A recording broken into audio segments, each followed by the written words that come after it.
Hi hello. இன்னைக்கு நம்ம பார்க்க போற மூவி ஃப்ராக்சர். இது ஒரு வித்தியாசமான சைக்காலஜிக்கல் த்ரில்லர் மூவி. இந்த கதை பிகினிங்லேருந்து எண்டுக்கு முன்னாடி வரைக்கும் இது கதையா அப்படின்னு இருக்கும். ஃபைனல்ல இதுதான் கதையா அப்படின்ற மாதிரி மாறிடும். இந்த மூவியோட ஒன்லைனர் பார்த்தீங்கன்னா, ஹீரோ, அவங்களோட ஒய்ஃப், குழந்தை 3 பேரும் ஒரு இடத்துக்கு போவாங்க. அங்கே அந்த குழந்தைக்கு எதிர்பாராத விதமாக ஆக்சிடென்ட் ஆகிடும். அவங்கள ஹாஸ்பிட்டலில் சேர்ப்பாங்க. சேர்த்தவங்க ஸ்கேன் எடுக்க போவாங்க. அங்கேயே அவங்க காணா போயிடுவாங்க. அதை ஹீரோ எப்படி கண்டுபிடிக்கிறாரு அப்படின்றது தான் கதை. வாங்க கதைக்குள்ளே போகலாம். இந்த கதையோட ஸ்டார்டிங்ல ஹீரோ வந்து ஒரு கார் ஓட்டிட்டு போயிட்டு இருப்பாரு. அங்க கத்திக்கிட்டே போவாரு. அவர் ஒய்ஃப் கூட சண்டை போடுவாரு. ஏன்னா அவங்க வந்து மாமியார் வீட்டுக்கு போறாங்க. மாமியாரா எந்த புருஷனுக்கு தான் பிடிக்கும். அவ சொல்லுவா, இல்ல நம்ம போய் தான் அவனுட்டி வந்துட்டு, ஏன் நான் போகணும், உங்க அப்பா எனக்கு வைன் கூட தரமாட்டான், உங்க அம்மா என் மூஞ்ச பார்த்தாலே ஒரு மாதிரி பாக்குறா அப்படின்னு சொல்லி பேசுவா. ஹீரோயின் இருந்துட்டு, நீங்க மட்டும் என்ன ஒழுங்கா, உங்கள்கிட்ட காசு இல்லை, நீங்க இதை பத்தி பேசாதீங்கன்னு சொல்லிட்டு வழக்கம் போல புருஷன் பொண்டாட்டி சண்டை மாதிரி 2 பேர் கத்திக்கிட்டே போவாங்க. பின்னாடியே அவங்க குழந்தை உட்காந்துட்டு சமத்தா வாக்மேன்ல பாட்டு கேட்டுட்டே வரும். நீங்க என்ன வேணா கத்திட்டு போங்க, எனக்கு என்ன அப்படின்னு சொல்லிட்டு கையில ஒரு காம்பேக்ட் பவுடர் வச்சுக்கோ, அடிக்கடி மேக்கப் போட்டுக்கும் போல. அப்புறம் இந்த ஒய்ஃப் அழ ஆரம்பிச்சிருவா. நான் லவ் பண்ணப்ப நீங்க வேற மாதிரி இருந்தீங்க, இப்ப வேற மாதிரி இருக்கீங்க, ரொம்ப சைக்கோ மாதிரி பிஹேவ் பண்றீங்க, எனக்கு உங்களை பிடிக்கவே இல்லை அப்படின்னு சொல்லுவா. இவன் இல்ல, நான் அப்போ இருந்த மாதிரி தான் எப்பயும் இருக்கேன், நான் இன்னமும் உன்னை லவ் பண்றேன் அப்படின்னு சொன்ன உடனே ஒரு காரை வந்து சைட்ல இடிக்கிற மாதிரி வரும். அவன் வந்து உங்களை ஓவர்டேக் பண்ணும். ஏன்னா ஹீரோ வந்து ஸ்பீட் லிமிட்டை தாண்ட மாட்டேன்னு சொல்லிட்டு பொறுமையா உருட்டிட்டு போயிட்டு இருப்பான். அதனால பின்னாடி ஒருத்தன் ஓவர்டேக் பண்ணிட்டு போயிடுவான். சரி, கொஞ்ச நேரம் அப்படியே ஸ்மூத்தா போயிட்டு இருக்கிறப்ப குழந்தை என்ன சொல்லணும்னா, அப்பா எனக்கு வந்து வாக்மேன்ல பேட்டரி சீந்து போயிடுச்சுன்னு நினைக்கிறேன், எனக்கு பாட்டே கேட்க மாட்டேன்ட்டு, எனக்கு வாங்கி தாங்கன்னு சொல்லுவான். சரி நான் வாங்கி தரேன்னு சொல்லுவான். அப்பயும் இந்த ஒய்ஃப் என்ன கேட்பா, நான் உங்களை எக்ஸ்ட்ரா பேட்டரி செட் பண்ண சொன்னேன், எடுத்துட்டு வந்தீங்களா அப்படின்னுவா. இவன் ஆமா எடுத்தேன், அங்கேயே வச்சுட்டு வந்துட்டேன்னு சொல்லிட்டு இன்னும் விளாண்டு ஏற்றுவான். ஆல்ரெடி சண்டையில தான் வருது, இன்னும் திட்டு வாங்கிட்டே வருவான். அப்புறம் அந்த குழந்தை வந்து, அப்பா எனக்கு பாத்ரூம் வருது, ஒரு இடத்துல நிறுத்துங்கன்னு சொல்லுவான். இவன் சொல்லுவான், ஓகே நான் அடுத்த ஸ்டேஷன்ல நிறுத்துறமா, அது வரைக்கும் கொஞ்சம் ஹோல்ட் பண்ணிக்கன்னு சொல்லிட்டு ஒரு பெட்ரோல் ஸ்டேஷன்ல போய் நிறுத்துவாங்க. அதுல பெட்ரோல் போட்டுட்டு பக்கத்துல போய் அந்த ஒய்ஃப் என்ன சொல்லுவா, எனக்கு ரொம்ப தாகமா இருக்கு, போய் ஒரு கோக் வாங்கிட்டு வாங்கன்னு. பக்கத்துல இருக்கிற கடைக்கு போய் அங்க ஒருத்தி பார்க்கவே சூனியக்காரி மாதிரி இருப்பா. அந்த கடையில போய் ஒரு காஃபி கோக்கு அப்படி வாங்கிட்டு, நம்ம ஹீரோ சும்மாவே இருக்க மாட்டாராட்டிருக்கு, 2 பாட்டில் சரக்கும் வாங்கிட்டு வந்துருவாரு. இவங்க எல்லாம் கார்ல உட்காந்து குடிச்சிட்டு இருப்பாங்க. திடீர்னு அந்த பொண்ணு என்ன சொல்லணும், அப்பா என்னோட காம்பேக்ட் பவுடர் காணும், பாத்தீங்களா, எனக்கு தேடிதாங்க, எனக்கு வேணும்னு சொல்லிட்டு பேசிட்டு இருப்பா. இவங்க எல்லாம் தேட ஆரம்பிப்பாங்க. அவங்க அப்பா கார்ல தேடுவான். அவங்க அம்மா ஒருவேளை பொண்ணு பாத்ரூம்லயே விட்டுட்டு வந்திருக்கும், நான் போய் அங்க பாக்குறேன்னு சொல்லிட்டு அங்க போய் பாத்துட்டு இருப்பா. இவன் கார்ல தேடுற நேரத்துல அங்க ஒரு பலூன் பறக்கும். இந்த பொண்ணு என்ன பண்ணும், சும்மா அங்கேயே நிக்க வேண்டியதா, நான் அந்த பலூன் பறக்கிறத பாக்குறேன்னு போய் திடீர்னு ஒரு வெறி பிடிச்ச நாய் மாரி அந்த பொண்ணை துரத்த ஆரம்பிச்சிடும். அந்த பொண்ணு அப்பா அப்பான்னு கூப்பிடுவான். இவன் செவிட்டு பையன் மாரி காம்பேக்ட் போர்டு ரொம்ப இன்ட்ரெஸ்டா தேடிட்டு இருப்பான். அப்பா அப்படின்னு ரொம்ப கத்தி கொடுத்ததுக்கு அப்புறம் திரும்பி பாக்குறப்ப ஒரு வெறி பிடிச்ச நாய் முடிக்க நீக்கும். அந்த பொண்ணு வந்து மூவ் பண்ணி பின்னாடி போய்கிட்டே இருக்கும். அப்ப இவன் சொல்லுவான், பெரி மூவ் பண்ணாத, பெரின்றது அந்த குழந்தையோட பேரு, பெரி நீ மூவ் பண்ணாத, நான் வந்துடுறேன், நீ அப்படியே நில்ல அப்படின்னு அப்படின்னு சொல்லிட்டு கன்ஸ்ட்ரக்ஷன் சைட் மாதிரி ஒரு இடத்துல விளிம்புல நிப்பான் அந்த பொண்ணு. இவன் என்ன பண்ணுவான், இதுக்கப்புறம் மூவ் பண்ணாதன்னு சொல்லுவான். ஒரு கல் எடுத்து அந்த நாயை விரட்டி அடிச்சிருவான். அந்த பொண்ணு பயந்துட்டு திடீர்னு கீழே விழுந்துரும். அந்த பொண்ணை பிடிக்க போய் நம்ம ஹீரோவும் அந்த கீழே விழுந்துருவாரு. இப்ப அந்த பாத்ரூம்ல காம்பேக்ட் பவுடர் தேட போன ஒய்ஃப் வந்துட்டு 2 பேர்த்தையும் எழுப்பி என்னாச்சுன்றப்ப நம்ம ஹீரோ எந்திரிச்சிருவாரு. அந்த பொண்ணு விழுந்து கிடக்கும். என்ன மூச்சு பேச்சே இல்லாம கிடக்கும். கொஞ்ச நேரம் கழிச்சு அவ, அப்பா எனக்கு கை வலிக்குது அப்படின்னு சொல்லுவா. ஐயோ நல்ல வேலை ஒண்ணுமே ஆகலையே அப்படின்னு சொல்லிட்டு அவளை மேல தூக்கிட்டு போய் ஒரு கார்ல வச்சு ஹாஸ்பிட்டல் கூட்டிட்டு போவாங்க. இந்த சின்ன பொண்ணு வலியே தாங்க முடியலன்னு சொல்லும். ஆனா ஹாஸ்பிட்டல் போய், இந்த மாதிரிங்க என் பொண்ணுக்கு ஆக்சிடென்ட் ஆயிடுச்சு, கை ரொம்ப வலிக்குதுன்றா, அவளுக்கு 6 வயசு தான் ஆகுது, ப்ளீஸ் அட்மிட் பண்ணிக்கன்றப்போ ஒரு பொம்பளை வந்து ரொம்ப ராங்கி பிடிச்சவளா இருப்பாளாட்டு இருக்கு. என்ன இருந்தாலும் சரி, உயிரே போனாலும் சரி, நீங்க லைன்ல இருந்து அட்மிஷன் போட்டுட்டு தான் வரணும் அப்படின்னு சொல்லுவான். ஆல்ரெடி முதல்ல உங்களுக்கு சண்டை வந்துடும் சார், இன்னும் கொஞ்சம் டைம் ஆகும் சார், போய் உட்காருங்கன்னு சொல்லி அமுச்சுட்டு இருப்பா. அப்பா அவள் பொண்டாட்டி பிள்ளையும் உட்காந்துட்டு, என்ன உட்காந்துருக்கீங்க, ஏதாச்சும் பண்ணுங்க, இங்கே இவ்வளோ முடியாமல் இருக்கால அப்படின்னு சொல்லுவான். உடனே வந்துட்டு என்ன டோரை உடச்சி என்ன சம்பவம் பண்ணுவான்னு கேட்குறப்ப, ஏதாச்சும் பண்ணுங்க அப்படின்னு சொல்லிட்டு திருப்பியும் போய் சண்டை போடுவான். சரி விடுங்க, உங்களுக்கு லிஸ்ட்டில் தானே பேர் வரும்னு சொல்லிட்டு அந்த பேரெல்லாம் நோட் பண்ணிப்பா. அதுக்கப்புறம் ஹாஸ்பிட்டலில் ஏதோ சரியில்லையே அப்படின்னு இருக்கும். வெளியே ஜன்னல் வழியாக பார்க்குறப்பையும் ஏதோ பாக்ஸாக 2 பேரும் எக்ஸ்சேஞ்ச் பண்ணிப்பாங்க. அதுவுமே அவனுக்கு சந்தேகம் வரும். முதல்லேருந்தே இது எதுவுமே ஹீரோக்கியா இருக்குன்னு எதுவுமே தோணலை அந்த ஹாஸ்பிட்டலில். சரி, அதுக்கப்புறம் இந்த பெரிய வந்து உள்ள கூப்பிட்டுருவாங்க, பேஷண்ட் வாங்க அப்படின்னு சொல்லிட்டு போயிட்டு என்னென்ன கேள்வி கேட்பாங்க, இவங்க உங்க பேர் என்ன, அவ்வளவுதான். நம்ம ஊர்ல எல்லாம் அவ்வளவுதானே கேட்பாங்க. ஆனா அங்க என்ன கேட்கறாங்கன்னா, சார் உங்க பேர் என்ன, நீங்க என்ன வேலை பாக்குறீங்க, நான் இந்த மாதிரி ஒரு இதுல வேலை பாக்குறேன் அப்படின்னு சொல்லுவான். உடனே பொண்டாட்டி இல்ல அவன் அசிஸ்டன்ட் மேனேஜர் தான் பண்ணுவான். சரி, அவன் புருஷனும் சிரிச்சுக்கிட்டே ஏத்துப்பான். 2வது அந்த பொண்ணுக்கு ஏதாவது அலர்ஜி இருக்கான்னு கேட்பான். இவன் அலர்ஜி எல்லாம் எதுவும் இல்லை அப்படின்ட்டுவான். அவ வந்துட்டு ஆமா அலர்ஜி இருக்கு, பென்சிலினுக்கு அலர்ஜின்ட்டுவான். அதுக்கும் விட்டுருவான். நீங்க குடிப்பீங்களா, உங்களுக்கு இன்சூரன்ஸ் இருக்கா, உங்க இன்சூரன்ஸ் எப்படி இருக்கு, வீட்டுல எல்லா பொருளும் சேஃபா இருக்கா அப்படின்ட்டு சம்பந்தமே இல்லாம கேள்வி கேட்டுட்டு இருப்பா. இந்த புருஷன் பொண்டாட்டிக்கு ஒண்ணுமே தெரியாது. என்னடா கை உடஞ்சிச்சேன்னு வந்தா குடும்ப சொத்தை எழுதி கேட்பாளாட்டு இருக்கு அப்படின்னு சொல்லிட்டு பேசிட்டு இருப்பாங்க. சார் உங்கள் இன்சூரன்ஸ் வந்துட்டு ஆபின்ற பேரில் இருக்குது, அது என்ன சார் யார் இன்சூரன்ஸுன்றப்ப அது என் முதல் மனைவி, அவங்க வந்து 8 வருஷத்துக்கு முன்னாடி இறந்துட்டாங்க, உங்களுக்கு கல்யாணம் ஆகி 6 வருஷம் ஆச்சுன்னு எல்லா டீட்டெயிலையும் இன்க்ளூட் பண்ணி ரொம்ப கேட்டுகிட்டே இருப்பா. இவங்களுக்கும் செம்ம டென்ஷன் ஆடி, இதெல்லாம் இப்போ ரொம்ப தேவையாங்க, முதல்ல என் குழந்தைய பாருங்க அப்படின்னு சொல்லிட்டு இவன் கத்தி விட்டுருவான். அதுக்கப்புறம் அவர் சொல்வா, சார் உங்கள் இன்சூரன்ஸ் பாலிசி எங்களால் அக்செப்ட் பண்ணிக்க முடியாது, வேணா கார்டாவோ இல்லை கேஷாவோ எங்களுக்கு தந்துருங்க சார்ன்றப்ப என்ன ஆனாலும் பரவாயில்ல நான் பே பண்ணுறேன், நீங்கள் வந்து ட்ரீட்மெண்ட் ஆரம்பிங்க அப்படின்னு சொல்லிடுவான் நம்ம ஹீரோ. ஏன்னா அவன் சொல்லுவான் எனக்கு வந்து ஃபேமிலி தான் ரொம்ப முக்கியம் அப்படின்ட்டு. சார் இந்த பேஷண்ட்டை டாக்டர் கிட்ட அனுப்புறப்ப அவன் புருஷன் என்ன சொல்லுவான்னா, சார் இந்த மாதிரி நாய் வந்துச்சு அவள் விழுந்தா அப்படின்றப்ப அவள் பொண்டாட்டி நாய் வந்துச்சா என்ன என்கிட்ட சொல்லவே இல்லை, அவள் விழுந்துட்டான்னு மட்டும் தானே சொன்னீங்க, இப்போ ரொம்ப முக்கியமா விழுந்துட்டா அவ்வளோதான் அப்படின்னு சொல்லி அவன் பொண்டாட்டி வந்து திட்டிடுவான். அந்த டாக்டரும் அந்த பெரிய செக் பண்ணிட்டு இங்கே கொஞ்சம் ஃப்ராக்சர் ஆயிருக்கு நம்ம போய் பார்த்துடலாம் அப்படின்னு சொல்லிட்டு திருப்பி அவங்க ஹஸ்பண்ட் அண்ட் ஒய்ஃபை தனியாக கூப்பிட்டு அவளுக்கு வந்து மூளையில் ஏதோ ப்ளீட் ஆகுற மாதிரி இருக்கும், எதுக்கும் நம்ம ஒரு சிடி ஸ்கேன் பண்ணிப்போம் அப்படின்னு சொல்லுவான். அப்போ அந்த டாக்டர் வந்து அந்த பொண்ணுக்கு பொம்மை கொடுத்து ரொம்ப மோட்டிவேட் பண்ணி அதெல்லாம் ஒன்றும் இல்லை நீ ரொம்ப பிரேவான்கள்ல நம்ம போய் சிடி ஸ்கேன் பண்ணிப்போம் அப்படின்னு சொல்லிட்டு உள்ளே கூட்டிகிட்டு போயிடுவான்.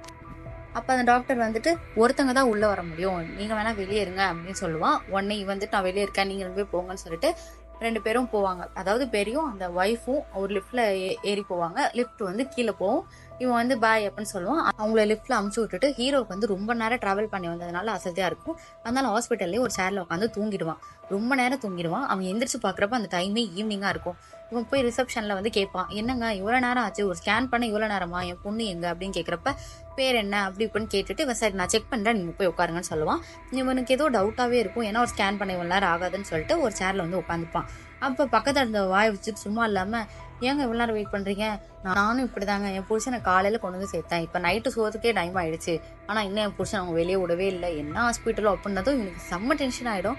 இப்போ இவ்வளவு நேரம் எல்லா பேஷண்ட்ஸும் வெயிட் பண்ண வைக்கிறாங்களா அப்படின்னு சொல்லிட்டு அவன் அந்த ஹாஸ்பிட்டல் சீட்லேருந்து எந்திரிக்கிறப்ப அவன் தலையில ஒரு பேண்டேஜ் இருக்கும். அவன் தொட்டு பார்த்து இதை நம்ம போடவே இல்லையே, எப்படி இந்த பேண்டேஜ் வந்துச்சுன்னு யோசிச்சுக்கிட்டே இருப்பான். இந்த ஹாஸ்பிட்டல் ஏதோ நடக்குதுன்னு அவன் நினைச்சிட்டு இருப்பான்.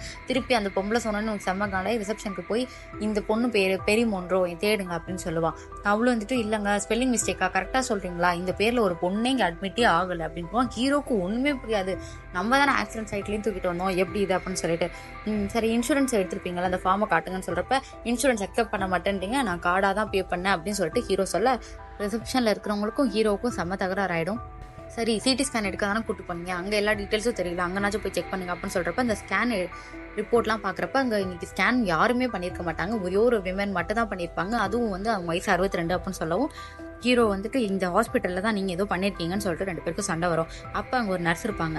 நர்ஸை கூப்பிட்டு இந்த பாருங்க அந்த நர்ஸ் கிட்ட வேணா கேளுங்க, நான் எங்கே வந்துன்னு தெரியும் அப்படின்னு சொல்லிட்டு சொல்லுவான். அந்த நர்ஸும் வந்துட்டு ஆமா இவர் எனக்கு தெரியும் முன்னாடி வந்தாரு, ஆனா இவர் பொண்ணெல்லாம் கூட்டிட்டு வரல, இவரு மண்டைக்கு அடிபட்டிருக்கு இந்த பேண்டேஜ் போட்டிருக்காருல அதுக்காக தான் வந்தான்னு சொல்லிட்டு அந்த நர்ஸை சொல்றப்ப ஹீரோ வந்துட்டு இல்ல இவ போய் சொல்றா, நான் இங்க வந்து என் பொண்ணோட தான் வந்தேன்னு சொல்லிட்டு அடிச்சு பேசுவாரு. இவங்க எல்லாத்துக்குமே செம்ம டென்ஷன் ஆயிடும். சரி என் பொண்ணு பார்த்த டாக்டர் பேர் வந்துட்டு பெத்ரோம், அவரை கூப்பிடுங்க, அவருக்கு தெரியும், அவர் நல்லா பேசி சிரிச்சாரு, நீங்க கூப்பிட்டு அவரை கேளுங்க அப்படின்னு சொல்லி கேட்கறப்ப இல்ல அவர் ஷிஃப்ட் எல்லாம் முடிஞ்சிச்சு, அங்க இருந்து எல்லா ஸ்டாஃப்ஸுமே இல்ல, நீங்க தயவு செய்து வெளியே போங்கன்னு சொல்லிட்டு ஹீரோ வந்து பிடிச்சிருவாங்க. இவர் ரொம்ப கலாட்டா பண்ணதுனால டக்குன்னு அவர் கையை பிடிச்சி ஒரு ஊசியை போட்டு ஒரு வாட்ச்மேன் ரூம்ல தள்ளி விட்டுருவாங்க. இவர் அங்க போயிட்டு கொஞ்ச நேரம் கழிச்சு மயங்க தெரிஞ்சதுக்கு அப்புறம் அந்த ரூம்ல இருந்து எப்படியோ கதவை உடைச்சிட்டு தப்பிச்சுட்டு வந்துருவாரு. இந்த ஹாஸ்பிட்டலுக்கு வெளியே ஒரு போலீஸ் வேனை பார்ப்பாரு. இவர் ஓடி போய் இந்த மாதிரி போலீஸ் வேனை நிறுத்தி, சார் இங்க வாங்க, இந்த மாதிரி நான் பொண்ணு ஒய்ஃபோட வந்தேன், இவங்க இல்லவே இல்லைங்கிறாங்க, இந்த ஹாஸ்பிட்டல்ல ஏதோ பண்றாங்க, ஆர்கன் டொனேஷன் பாக்ஸ் எல்லாம் நிறைய வச்சிருக்காங்க, நீங்க வந்து என்னன்னு இருப்பாங்க. அவங்க அங்கேருந்து வருவாங்க. அதுக்குள்ள இந்த ரிசப்ஷன்ல இருக்கிற பொண்ணு வந்து வந்துட்டான், போலீஸை கூப்பிட்டு வந்துட்டான் அப்படின்னு சொல்லிட்டு ஆள்லாம் கூப்பிட்டு வர சொல்லுவா. இவங்க போய் விசாரிப்பாங்க, இந்த மாதிரி பொண்ணு இருக்கா அப்படி இப்படின்னு சொல்லிட்டு எல்லா ரெசிப்ட்ஸ் டாக்டர்ஸ் எல்லார்கிட்டயுமே கேட்பாங்க, யாருமே தெரியலன்னு தான் சொல்லிட்டு இருப்பாங்க. அப்போ அந்த டாக்டர் என்ன சொல்லுவாரு, அந்த பொண்ணே வரல, நீங்க வேணா போய் லேப்ல செக் பண்ணிக்கோங்கன்னு சொல்லுவான். சரி லேப் எங்க இருக்குன்னு கேட்குறப்ப டாக்டர் 3rd ஃப்ளோர்ல இருக்குன்னு சொல்லுவான். உடனே ஹீரோ வந்துட்டு என்னது 3வது மாடியா, நீங்க பொண்ணை அனுப்புனது வந்து கீழே கிரவுண்ட் ஃப்ளோருக்கும் கீழே, இப்போ ஏன் போய் சொல்றீங்க, லேபு கீழே தான் இருக்கு அப்படின்னு சொல்லிட்டு அந்த போலீஸ் கிட்ட சொல்லுவான். இல்ல எங்க ஃப்ளோர் 3rd ஃப்ளோர் தான், நீங்க வேணா போய் செக் பண்ணிக்கோங்க அப்படின்னு சொல்லி டாக்டர் அனுப்பிச்சிருவான். அந்த லேப்லயும் போய் செக் பண்ணுவாங்க, ஒரு ரிப்போர்ட்டுமே இருக்காது. லேபிங் ஸ்கேன் பண்ண டைம் கூட கம்ப்யூட்டர் ரெக்கார்ட்ஸ்ல எதுவுமே இருக்காது. இவரோட பொண்ணுக்கு ட்ரீட்மெண்ட் பண்ண பெத்ரோம்ன்ற டாக்டர் வந்துட்டு அந்த ஷிஃப்ட்டை முடிச்சுட்டு போயிருப்பாரு. அவரையும் அந்த நைட்ல வந்து ஃபோன் பண்ணி வர சொல்லிடுவாங்க. அந்த போலீஸ் வந்து அவரை கூப்பிடுங்க, அவர் தான் தெரியும்ன்றாருல அப்படின்னு சொல்லி அந்த டாக்டர் வந்து என்ன சொல்லுவாருன்னா, இவரை பார்த்தீங்களா அந்த போலீஸ் கேட்பாங்க. இவரை பார்த்தேன், காலையில் நான் ஷிஃப்ட் பார்க்குறப்ப இவர் வந்தாருன்னு சொல்லுவார். ஆமாம் எதுக்கு வந்தாருன்னா, இதோ இவர் தலையில் அடிபட்டிருக்கே அப்படின்னு சொல்லிட்டு பார்க்க வந்தார், ஏதோ கார் ஆக்சிடென்ட்னாரு, ஆபின்னாரு, அவ்வளோதான் எனக்கு தெரியும் அப்படின்னாரு. இவங்க கூட பொண்ணெல்லாம் வந்துச்சானா இல்லை பொண்ணெல்லாம் யாரும் வரலன்னு சொல்லிட்டு டாக்டர் சொல்லிடுவாரு. ஹீரோ வந்துட்டு இல்லை நீங்க எல்லாமே போய் சொல்றீங்க, இது ஒரு ஆக்சிடென்ட் நான் சொல்லவே கிடையாது, அந்த பொண்ணு கீழே விழுந்துருச்சுன்னு தான் நான் சொன்னேன்னதும் ஆபின்றது யாருன்னு கேட்குறப்ப இவன் சொல்லுவான், அது என்னோட ஃபர்ஸ்ட் வைஃப் 8 வருஷத்துக்கு முன்னாடி செத்து போயிட்டா, அவளை பற்றி நான் ஏன் பேச போகிறேன், இப்போ எனக்கு ஏன் பொண்ணு வேணும்னு சொல்லிட்டு திருப்பி சண்டை போட ஆரம்பிச்சிருவான். அப்போ அங்கேருந்த மூலக்கார வாட்ச்மேன் என்ன சொல்லுவான், ஏன் இவ்வளோ பிரச்சனை பண்ணுறீங்க, இப்போ நீங்கள் சொல்கிறது கரெக்டாக இல்லையான்னு தெரிஞ்சிடும், நம்ம சிசிடிவியை செக் பண்ணலான்னு சொல்லிட்டு சிசிடிவியை செக் பண்ணுறப்ப அந்த சிசிடிவியில் ரொம்ப கிளிச்சாக இருக்கும். எப்படின்னா பார்க்குறப்போ அந்த ஹாஸ்பிட்டலே சொல்லுவாங்க 30 செகண்ட்ஸ்க்கு ஒரு தடவை இந்த சிசிடிவி வந்து மறைஞ்சிரும் அப்படின்னு சொல்லுவாங்க. ஆனால் ஹீரோ இது போதுமே, நீங்கள் நல்லா போய் சொல்ல, நீங்கள் என்னென்னலாம் பண்ணுவீங்களோ அப்படின்னு சொல்லிட்டு ஹீரோவுக்கு ரொம்ப டென்ஷன் ஆகிடும். சிசிடிவியில் இவர் மட்டும்தான் இருப்பார், அந்த குழந்தைங்க பொண்ணு 2 பேருமே இருக்க மாட்டாங்க. சரி, இதுக்கெல்லாம் ஒரு முடிவு கட்டலாம், ஏன் இப்போ இவ்வளோ பெரிய பிரச்சனை. உடனே ஹீரோ சொல்லுவார், நீங்கள் வாங்க, நான் வேணா பெட்ரோல் போட்டப்போ ஒரு ஆண்டி இருந்தாங்கல்ல, அவங்கள நான் காமிக்கிறேன், அதான் ஒரு பாட்டில் வாங்கினார்ல, அந்த பொம்பளை என்னை பார்த்துச்சு, நான் போய் ப்ரூவ் பண்ணுறேன் அப்படின்றப்ப அந்த போலீஸும் சரி நான் போய் செக் பண்ணிட்டு வரேன், நீங்கள் ஏறுங்கன்னு சொல்லிட்டு போயிடுவார். திருப்பி டாக்டர் என்ன சொல்லுவார், நீ பின்னாடி வா, உனக்கு எல்லா முடிவும் தெரியும் அப்படின்னு சொல்லிட்டு ஒரு இடத்துக்கு கூட்டு போவார். அங்கே ஒரு ஸ்கார்ப் கிடக்கும், அது யாருக்குன்னா அந்த குழந்தை கழுத்தில் போட்டிருந்த ஸ்கார்ப்பு. அதை எடுத்து அந்த போலீஸ் பாப்பா, இவன் சொல்லுவான் இது என் பொண்ணு தான், இது என் பொண்ணு போட்டிருந்தா அப்படின்னு சொல்றப்ப அங்கே ஒரு பிளட் ஸ்டெயின் மாதிரி இருக்கும். அந்த போலீஸ் அதை பார்த்துட்டு, இது யாரு உங்க பொண்ணோட பிளட்டா, டெஸ்ட் கொடுக்கலாமான்னு கேட்குறப்ப இல்லை இது ஏன் பிளட் தான் அப்படின்னு அவன் சொல்லுவான். ஒரு எவிடென்ஸே இல்லாமல் எப்படிங்க கண்டுபிடிக்க முடியும், அவள் பிளட் இல்லாமல் எப்படி உங்கள் பிளட்ல இருக்கு அப்படின்னு சொல்லிட்டு இந்த போலீஸ் வந்து விசாரிச்சுட்டு இருப்பா. ஹாஸ்பிட்டலில் ஒரு நல்ல சைக்காட்ரிஸ்ட் இருக்காங்க, இவர் ஏதோ மென்டல் மாதிரி வளர்கிட்டே இருக்காரு, வாங்க போய் பார்க்கலான்னு சொல்லிட்டு ஒரு சைக்காட்ரிஸ்ட் வந்து ஹீரோ கிட்ட பேசுவாங்க. என்ன பிரச்சனை உங்களுக்கு என்கிட்ட சொல்லுங்கன்னு சொல்லிட்டு இவர் சொல்லுவார், இந்த மாதிரி ஃபர்ஸ்ட்லேருந்து நான் கூட்டிகிட்டு வந்தேன், அவங்கள எப்போ காணும்னு சொல்லிட்டு. உடனே இந்த டாக்டர் வந்து சார் ஆபி நீங்களே, அவங்கள பற்றி கேட்பாரு. இவர் வந்துட்டு ஏன் ஃபர்ஸ்ட் ஒரு 8 வருஷத்துக்கு முன்னாடி இறந்துட்டா நீங்கள் யார் அதை பற்றி கேட்க, அது எப்பயோ நடந்தது, நீங்கள் ஏன் சம்மந்தமே இல்லாமல் எப்படி விசாரிக்கிறீங்கன்னு கேட்க சைக்காட்ரிஸ்ட் வந்து இல்லை நீங்கள் என்கிட்ட சும்மா சொல்லுங்க அப்படின்னு சொல்லுவா. அவன் எதுவுமே சொல்ல மாட்டா. உடனே இவ்வளோ கேட்பா, நீங்கள் தண்ணி எடுப்பீங்களா, தண்ணி அடிச்சுட்டு ஓட்டிங்களா, இந்த ஆக்சிடென்ட் நடக்கிறதுக்கு முன்னாடி உங்களுக்கு சண்டை ஏதாச்சும் வந்துச்சா அப்படின்னு கேட்பா. இவன் ஒரு மாதிரி தான் ரியாக்ட் பண்ணுவானா நம்ம ஹீரோ, ஏன்னா அந்த மாமியார் வீட்டுக்கு வர முடியாதுன்னு சொல்லிட்டு முதலே சண்டை போட்டானே. இவன் சொல்லுவான் எனக்கு சண்டைலாம் இல்லை, எனக்கு ஏன் பொண்ணு வேணும், தர முடியுமா முடியாதான்னு சொல்லிட்டு அந்த சைக்காட்ரிஸ்ட்டை திட்டி விட்டுருவான். சரி, அந்த சைக்காட்ரிஸ்ட் என்ன பண்ணுவான், சரி இவன் வழிக்கே போவோம், நீங்கள் எங்கே உங்கள் பொண்ணு விழுந்துச்சுன்னு சொன்னீங்களோ அங்கே என்னை கூட்டு போங்க, நான் போய் பார்க்குறேன் அது உண்மையா இல்லையான்னு சொல்லுவாங்க. அந்த போலீஸும் ஹெல்ப் பண்ணுவாங்க. சரி, இவங்க அந்த இடத்துக்கும் போயிடுவாங்க. அந்த இடத்துல போய் பார்த்தா அந்த பொண்ணு காணும்னு சொன்னச்சுல ஒரு காம்பேக்ட் பவுடர், அந்த காம்பேக்ட் பவுடர் அங்கே தான் புதஞ்சு கிடக்கும். அதை எடுத்துருவாங்க. கொஞ்சம் அந்த பனியெல்லாம் படர்ந்துருக்கும், அதை தள்ளி விட்டு பார்த்தா நிறைய பிளட் வந்து ஒழுது கிடக்கும். அந்த போலீஸ் என்ன கேட்பாங்க, யாருது அப்படின்றப்போ உங்கள் பொண்ணு தான் இந்த பிளட்டா அப்படின்றப்ப இல்லை அது ஏன் பிளட்டு தான், நான் மேலேருந்து அவளை பிடிக்க போய் விழுந்துட்டேன் அப்படின்னு சொல்லுவான். அப்போ அந்த சைக்காட்ரிஸ்ட் வந்து என்ன சொல்லுவா அப்படின்னா, நீங்கள் நல்லா யோசிங்க, நாயும் வரல, உங்கள் பொண்ணை நீங்களே கல்லெடுத்து அடிச்சிட்டீங்க, அந்த பொண்ணு கீழே விழுந்து இறந்துருச்சு, அதை உங்கள் ஒய்ஃப் பார்த்துட்டு வந்து கேட்டாங்க உங்கள்கிட்ட ஏன் இப்படி பண்ணீங்கன்ட்டு, உங்கள் ஒய்ஃபை தள்ளி விட்டு நீங்கள் கொன்னுட்டீங்க. இப்போ சொல்லுங்கள் உங்கள் பாடி எங்கே இருக்குது, நீங்கள் ஒரு ஆல்டர்னேட் ரியாலிட்டியில் வாழ்ந்துட்டு இருக்கீங்க, நீங்களே அவங்க 2 பேர்த்தையும் கொன்னுட்டு இது இல்லை அப்படின்னு உங்கள் மனசில் நீங்களே நம்ப வச்சுட்டு அதுதான் உண்மை நம்பிட்டு இருக்கீங்க, சொல்லுங்கள் அவங்க பாடி எங்கே இருக்குன்னு கேட்குறப்ப இவருக்கு செம்ம டென்ஷன் ஆகிடும். இந்த போலீஸ் வந்து அவளுக்கே சந்தேகம் வந்துடும், இவன் ஏதோ லூஸ் மாதிரி பெணாத்திக்கிட்டே இருக்கான்னு சொல்லிட்டு உங்களை நான் வந்து கைது பண்ணுறேன், நீங்கள் 2 பேர்த்தையும் நீங்கள் தான் கொன்னீங்களாட்டிருக்கு, ஏன்னா நீங்கள் சொல்கிற எவிடன்ஸ் எதுவுமே மேட்ச் ஆகலை, நீங்கள் வேணால் சைலண்டாக இருக்க அந்த இடத்துக்கு அரெஸ்ட் பண்ணுவா. இவன் மேலே பார்க்குறப்ப அங்கே ஒரு நாய் நிற்கும். இவனுக்கு புரியும், இல்லை கண்டிப்பாக நாய் இருந்துச்சு, ஒரு பலூனும் அங்கே பறந்துட்டு இருந்துச்சு, நான் பார்த்தேன், எனக்கு எல்லாமே தெரியும்னு சொல்லிட்டு ஒன்றும் ஆல்டர்னேட் ரியாலிட்டியில் இல்லை, கண்டிப்பாக உயிரோடு தான் இருக்காங்க அப்படின்னு சொல்லிட்டு திடுதிப்புன்னு அந்த போலீஸ் அந்த பிஸ்டல் எடுத்து அந்த சைக்காட்ரிஸ்ட் தலையில் வச்சு தள்ளி போங்க, இல்லைன்னா அவளை சுட்டுருவேன், என்னை விடுங்க, நான் ஹாஸ்பிட்டல் போய் எப்படியாச்சும் உங்களை காப்பாற்றணும், கிளம்பிக்கிட்டே இருங்க அப்படின்னு சொல்லிட்டு அவங்க எல்லாத்தையும் ஒரு ரூமில் போட்டு அடைச்சிட்டு இவர் மட்டும் அந்த டாக்டரோட கார்டை நீங்கள் கொடுங்க, நான் ஹாஸ்பிட்டல் போய் ஆக்சஸ் கார்டு வேணும்ல, அதனால டாக்டரோட கார்டை பிடிங்கிட்டு போகிறப்ப டாக்டர் சொல்லுவாங்க, இல்லை நீ தப்பு பண்ணுற, நீ தப்பாக புரிஞ்சிட்டு இருக்க, ஏதோ ஒன்று பிரச்சனை இருக்குன்றப்ப அதெல்லாம் எனக்கு தெரியும், மூடிட்டு போடி அப்படின்னு சொல்லிட்டு அந்த கார்டை வாங்கிட்டு காரையும் எடுத்துட்டு ஹீரோ ஹாஸ்பிட்டலுக்கே திருப்பி கிளம்புவார். அங்கே போயிட்டு டாக்டர் கோட்டு மாட்டிருக்கோம், அதை எடுத்துக்கிட்டு முன்னாடி ஒரு டாக்டர் இறங்குவாங்க, அவர் கூட லிஃப்ட்ல இறங்குவார். லிஃப்ட்டுக்கு போனதுக்கப்புறம் அவர் கீ இருக்காது. அப்போதான் அந்த வாட்ச்மேன் ஆடு வந்து சிக்குவான். அவங்ககிட்டேருந்து கீ எடுத்துட்டு கீழே போயிடுவார். கீழே போய் ரூமாக தேடுவார், அவங்க பொண்ணும் அவங்க குழந்தை எங்கே இருக்குன்னு சொல்லிட்டு. ரூமுக்கு போனால் அந்த பாடியில் ஒன்றுமே இருக்காது, வெறும் எலும்பு மட்டும்தான் இருக்கும், உள்ளே இருக்கிற ஆர்கன்ஸ் எதுவுமே இருக்காது. அடுத்தது பார்த்தீங்கன்னா டப்பாவாக ஆர்கன் டொனேஷன் எங்கெங்கேயோ எடுத்துகிட்டு போவாங்க பாக்ஸ் எல்லாம். இவருக்கு அப்போ தான் ஞாபகம், ஏன்னா இவர் பொண்ணுக்கும் ஆர்கன் டொனேட் பண்ணுறீங்களா அப்படின்னு அவன் சொல்லிட்டு கேட்பான். ஒருவேளை நம்ம பொண்ணையும் இப்படி பிரித்து ஆர்கன் டொனேஷன்லாம் எடுத்துட்டாங்க அப்படின்னு அவர் நினச்சிட்டு எல்லாருமே தேடிக்கிட்டே இருப்பார். அப்போது ஒரு கதவை திறக்கிறப்ப ஒரு ஆப்ரேஷன் ரூம் மாதிரி இருக்கும், அதில் படுத்துட்டு இருந்தது இவர் பொண்ணு. நம்ம ஒரு வழியாக பொண்ணை கண்டுபிடிச்சிட்டோம், கன் எடுத்துகிட்டு போய் பக்கத்தில் இருந்த டாக்டர்ஸ் எல்லாட்டும் மாஸ்க் கவருங்கடா, நீங்களாம் என்னடா மனுஷ பிறவங்களா, என் பொண்ணு என்னடா ஆப்ரேட் பண்ணிட்டு இருக்கீங்க. பக்கத்தில் பார்த்தீங்கன்னா ஒரு ஒய்ஃப் வந்து படுத்திருப்பாங்க. இவர் போய் என்னாச்சுன்னு கேட்குறப்ப எங்கள் 2 பேத்துக்கும் ட்ரக் கொடுத்துட்டாங்க, சரி விடு நான் பார்த்துக்கிறேன் அப்படின்னு சொல்லிட்டு எங்கள் ரூமே பிளாஸ்ட் பண்ணிட்டு 2 பேத்தையும் தூக்கி வீல் சேரில் உட்கார வச்சுட்டு வெளியே வந்துருவார். அப்போ ஒரு டாக்டர் வந்து என்ன சொல்லுவார், ஏங்க நீங்கள் தப்பு பண்ணுறீங்க, உங்களுக்கு எல்லாம் 2 தெரியுது, நீங்கள் குழப்பத்தில் இருக்கீங்க, மரியாதையாக விட்டுட்டு போயிடுங்க அப்படின்னு சொல்லுவான். இவன் அங்கேயும் காலில் பட்டார்னு ஒரு புல்லட்டை வெடிச்சிட்டு அங்கேருந்து கிளம்பி அவங்க 2 பேரும் சேஃபாக காரில் வச்சு இன்னும் கொஞ்ச நேரத்தில் வீட்டுக்கு போயிடலாம், ஒன்றும் பிரச்சனை இல்லை, எல்லாம் முடிஞ்சிருச்சு அப்படின்னு சொல்லிட்டு கிளம்பி போயிட்டே இருப்பான். அப்போ அந்த பொண்ணு வந்து, அப்பா இன்னும் நம்ம வீட்டுக்கே போகலையாப்பா அப்படின்னு கேட்கும். இன்னும் கொஞ்ச நேரத்தில் போயிடலாம்ப்பா, நான் வேணா உனக்கு ஒரு பாட்டு பாடவா அப்படின்னு சொல்லிட்டு பாட்டு பாட ஆரம்பிப்பான். பாட்டு பாடிக்கிட்டே இருப்பான், நல்லா தாங்க பாடுவான். திடீர்னு அந்த காரில் மிரரில் ஜூம் போவாங்க பாருங்களேன், பின் சீட்டில் எதுவுமே இருக்காது. இங்கே தான் வச்சான் ட்விஸ்டை. இந்த படம் ஃபுல்லாக என்ன நடந்துச்சோ அந்த ட்விஸ்ட் எல்லாம் இங்கே தான் ரிவீல் பண்ணுவாங்க. பின்னாடி யாருமே இருக்க மாட்டாங்க. அந்த பொண்ணுக்கும் குழந்தைக்கும் பதிலாக ஒரு பேஷண்ட்டு குத்துயிரும் கொலையுமா படுத்து கிடப்பான். அது யாருன்னு இவருக்கே தெரியாது.